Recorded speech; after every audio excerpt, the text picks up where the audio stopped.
Para los amigos de SDP Noticias, estamos en el Jardín de los Eméritos, en la Facultad de Derecho de nuestra máxima casa de estudios, nuestra gloriosa UNAM. Con gran sorpresa nos encontramos, ¿a quién creen? Aquí tenemos al maestro Ricardo Peralta Saucedo. Como ustedes sabrán y se recordarán, porque lo he mencionado en muchas de las columnas, es uno de los aspirantes a la Fiscalía Anticorrupción tan anunciada, tan esperada y tan tardada que nos tienen en el Senado. Ricardo, cuéntanos, ¿qué opinas al respecto? Ya tenemos que casi 2 años, hace un año se supone que ya debían haber salido, ¿no? Tenemos un año que se emitió la convocatoria, un año en la cual 33 aspirantes estamos queriendo ser fiscales anticorrupción. Sin embargo, el tiempo no importa. Tenemos décadas en nuestro país de no haber hecho nada. Y yo creo que por fin el Estado mexicano puso todo el interés, como lo vemos y como finalmente sucedió. Se modificaron 19 artículos constitucionales. Tenemos modificaciones y nuevas leyes, 7 en particular relacionadas con el Sistema Nacional Anticorrupción. Una de ellas, la propia Constitución, le da nacimiento a la Fiscalía Anticorrupción, a la propia Fiscalía General de la República, que no forma parte del Sistema Nacional Anticorrupción, pero también es una novedad en el sistema jurídico mexicano. Entonces, no creo yo que sea un tema por el cual tengamos que estar tensos. Por supuesto, la corrupción ya no puede esperar más. El problema de la corrupción en nuestro país es un problema gravísimo. Sin embargo, la creación de instituciones y la forma en la que podamos participar, tenemos que hacerlo muy bien. Tiene que venir muy bien fortalecido institucionalmente, legalmente fortalecido para que no sea una simulación. Entonces, considero que hay una gran oportunidad histórica del Senado de la República, del Gobierno federal, para que se termine de constituir el Sistema Nacional Anticorrupción.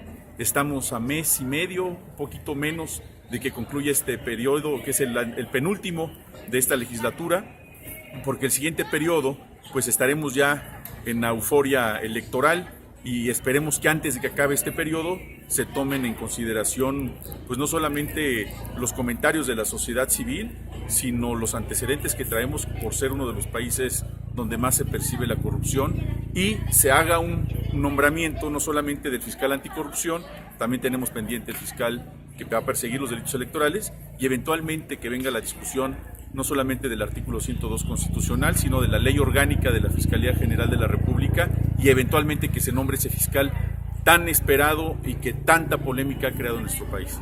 Mucha polémica ha causado porque incluso alguno de los otros aspirantes, yo le pregunté, la pregunta fue directa, ¿es de partidos lo que está sucediendo en la Cámara de Senadores? Bueno, ya nos acompañaron aquí, ¿no? Entonces, es de colores. El hecho de que se junten y que se hagan reuniones y que no se llegue a ningún consenso y que pareciera que no quieren que se sepan los actos de corrupción que están sucediendo ahorita con miras al 2018, ¿tiene algo que ver? ¿Cómo lo ves? Yo creo que lo que menos debemos hacer es darle un posicionamiento a las fiscalías, a la Fiscalía General de la República, a la de Delitos Electorales y a la Anticorrupción, y darles un posicionamiento de instrumentos políticos. Es evidente que los distintos grupos políticos, los partidos políticos, tienen intereses claros en ese tipo de posicionamientos, en el diseño de la propia ley, las organizaciones de la sociedad civil, la sociedad entera, la sociedad académica. Aquí en la Universidad Nacional hemos discutido acerca de qué tipo de fiscalía queremos para nuestro país. Por supuesto que hay muchísimos intereses de por medio.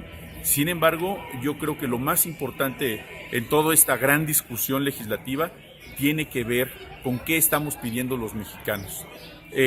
Poner de acuerdo a todos los legisladores para un tema de esta naturaleza, yo creo que va a llegar el momento en que va a tener que ser un hecho, porque ante la efervescencia electoral y ante la bandera anticorrupción que van a utilizar estos partidos políticos para que sean votados aquellos candidatos que ellos propongan, una forma de congruencia será que terminen de constituir el Sistema Nacional Anticorrupción, la elección del fiscal general de la República, de los fiscales que ya referí, para que tenga congruencia ese discurso.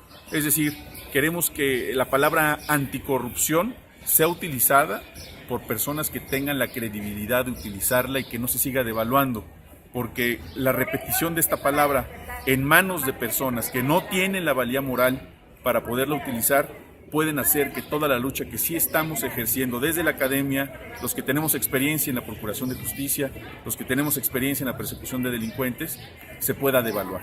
Por eso es importante que sea legítima el uso de ese calificativo anticorrupción. Ah, sí, pero la percepción del pueblo mexicano, que mencionaste ahorita precisamente, es otra. O sea, pareciera que los ciudadanos de a pie creemos o que los partidos políticos están buscando un fiscal, todos quieren un fiscal a su modo, entonces no se trata de eso, ¿no? Digo, ¿cuál corrupción se va a contrarrestar si les vamos a poner un amigo que les solape las cuestiones? Es que son dos temas diferentes.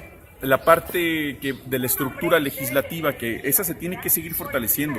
El hecho de que se nombre al fiscal anticorrupción, al fiscal que va a perseguir los delitos electorales, al fiscal general de la República, no significa que se va a quedar estática la legislación. Tenemos que seguir fortaleciendo las facultades y las atribuciones, buscar la autonomía plena de estos distintos fiscales, para que estos fiscales efectivamente no solamente brinden procuración de justicia, sino brinden credibilidad de las acciones que van a realizar. Hoy por hoy son dos temas, la parte legislativa y también el perfil de quienes van a ocupar esas posiciones. También otras palabras que se han escuchado últimamente con mucha efervescencia es el tema de los ciudadanos, los independientes y quién es ciudadano y quién es independiente. Ciudadanos somos todos, sin embargo, quienes quieren ocupar una figura de ciudadanos son aquellos que no tienen ningún nexo o compromiso político o que están dentro de un partido político, que tampoco está mal, no pierden su calidad de ciudadanos, pero se entiende que son ciudadanos porque no tienen ese nexo político que podría influir en alguna decisión o en alguna investigación que se esté realizando y sobre todo una investigación de carácter penal, que es obviamente muy delicado. Ese perfil tiene que ser de una persona no solamente que conozca la materia penal, sino que también sepa investigar, que sepa integrar una carpeta de investigación, que sea conocedora del sistema nacional, obviamente el sistema nacional anticorrupción, pero también el sistema de justicia penal adversarial. Si no se integran todos estos sistemas para que ese fiscal pueda actuar de manera eficiente, también se puede tratar de una simulación y efectivamente de un cargo o una cuota partidista que a alguien le interese que esté cierto personaje, pues obviamente para simular o para evitar que se lleve a cabo una investigación en la cual no sea transparente y no haya rendición de cuentas. Como los últimos casos que hemos visto, ¿no? De los más renombrados, que pareciera que al no integrar bien una carpeta de investigación, no se sustentan nada de los daños y al final les van a dar las gracias, o sea, es esa percepción tenemos, ¿no? Que las cosas no las hacen bien y que pareciera que las hacen a propósito mal, ¿no? Para no dar una solución exacta, para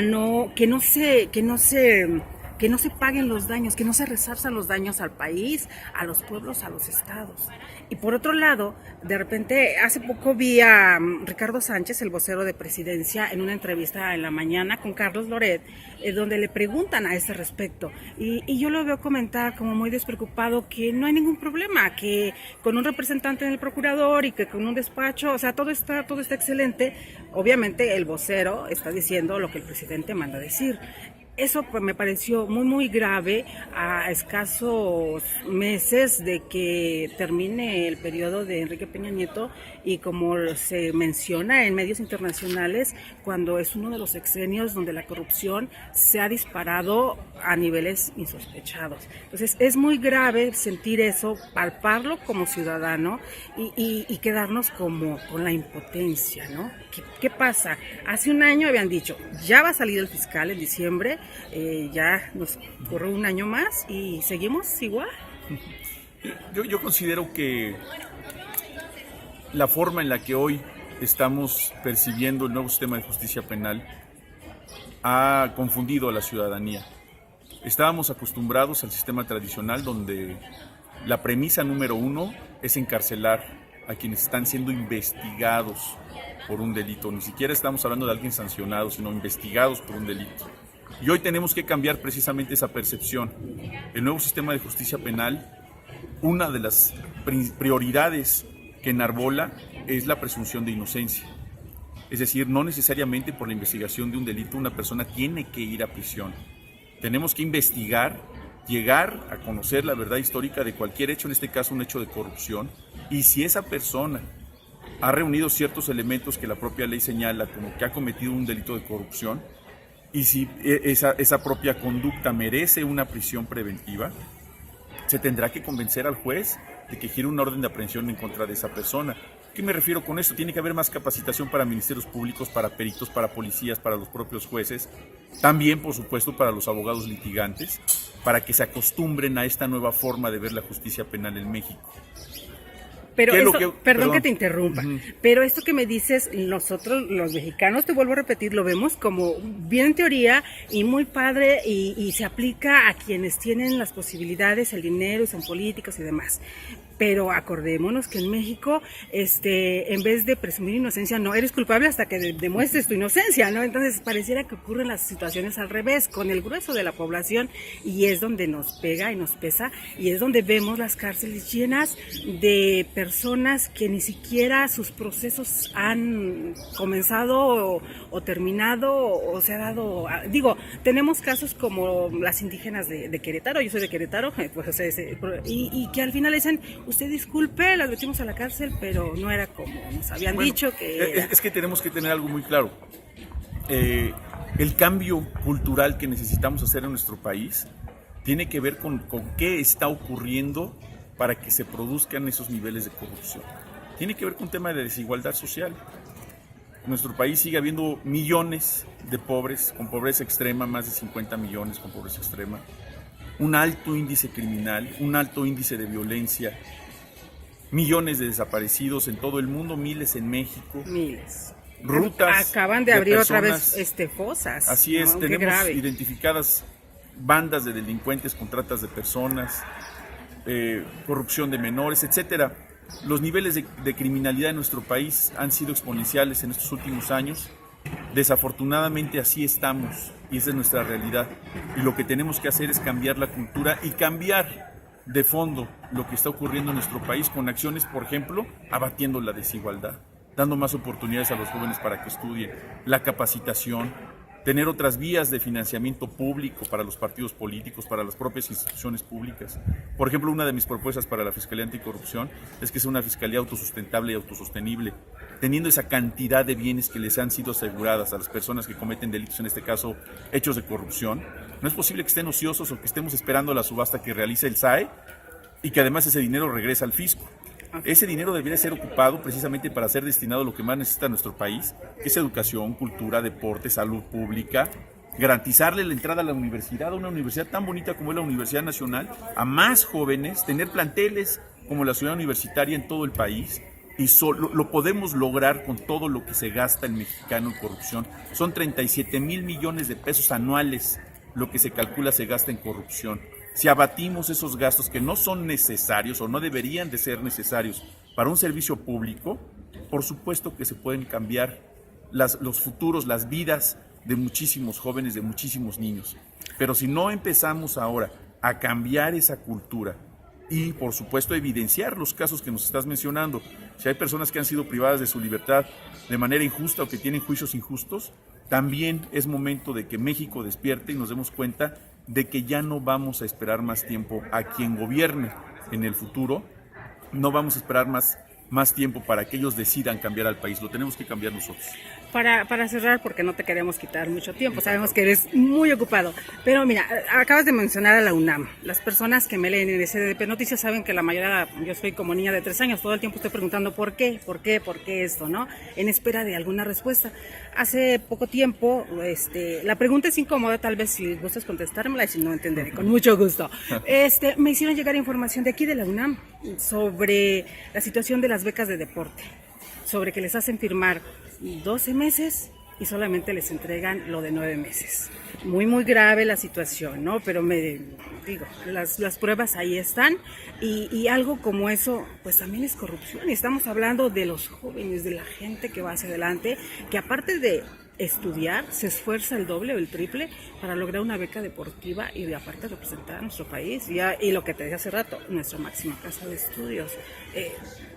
¿Quisieras darnos tu opinión a ese respecto? Por supuesto. Mira, los servidores públicos, los que hemos sido servidores públicos, los que hemos trabajado en iniciativa privada, los que hemos creado una empresa y dado trabajo a las personas, todos estamos expuestos al escrutinio público. La Universidad Nacional es de las pocas instituciones del país que sigue gozando de un gran respaldo moral. Es muy admirada a nivel internacional y cada vez ese ranking de admiración va más arriba. La Facultad de Derecho también. La Facultad de Derecho se encuentra entre las 20 mejores escuelas de derecho del mundo. Por supuesto, las instituciones y cada una de sus actividades están encabezadas por humanos. Delinquir es una conducta humana. Si una persona, no solamente de la Universidad Nacional, sino de cualquier institución pública o privada, ha cometido una falta administrativa, ha cometido una conducta delictiva, tiene que ser denunciada, y esa cultura de la denuncia también la tenemos que empezar a impulsar. Si hay elementos para imputarle a alguna persona que ha cometido una falta administrativa o penal, la Universidad Nacional tiene instancias jurídicas internas para sancionar a los servidores públicos de la universidad, y también está la Procuraduría General de la República, eventualmente la Fiscalía General de la República, que esperemos sea pronto, que también puede conocer si se trata de delito de carácter federal. Si no, la Procuraduría General de Justicia de la Ciudad de México puede conocer de delitos cometidos ante la comunidad universitaria. Entonces, hagan valer ese derecho que tienen de denunciar, fomentemos la cultura de la denuncia y de la legalidad, y cualquier actitud que se realice y donde esté involucrado un hecho administrativo, un hecho delictivo, lo tienen que hacer del conocimiento de las autoridades. Ninguna institución en el mundo está exenta de cometer actos de corrupción. Ningún país en el mundo está exento. Y si alguien cree que con el Sistema Nacional Anticorrupción vamos a acabar con la corrupción de México, es absolutamente falso. Estamos poniendo las primeras bases para que en algunas décadas empecemos a escuchar a la corrupción como un acto lejano, como algo no posible de manera cotidiana, a contrario sensu de como lo vemos hoy, que tenemos 3 o 4 escándalos grandes todos los días en nuestro país. Perfecto, pues te agradezco mucho, Ricardo, tu tiempo, lo aleccionador de tus respuestas para SDP Noticias. Estamos contigo, y para los lectores y la gente que está en espera de un fiscal anticorrupción, tus últimas palabras. Bueno, la despedida de este video, ¿no? Muchas gracias. Pues quiero agradecer a SDP, que es uno de los medios más vistos y escuchados a nivel nacional e internacional a través de los medios electrónicos. Quiero que sepan que la intención de ser fiscal anticorrupción no es un tema de egocentrismo, sino por el contrario, es luchar por la colectividad, y quiero que ustedes se conviertan también en reproductores de liderazgos, y que eso que escucharon el día de hoy sirva, si fuera el caso, para que repliquen todo lo que yo dije hacia sus núcleos sociales. Que sean ustedes reproductores de otros liderazgos, que eso es otra de las grandes crisis que tenemos en nuestro país, la crisis de líderes. Muchas gracias. Gracias.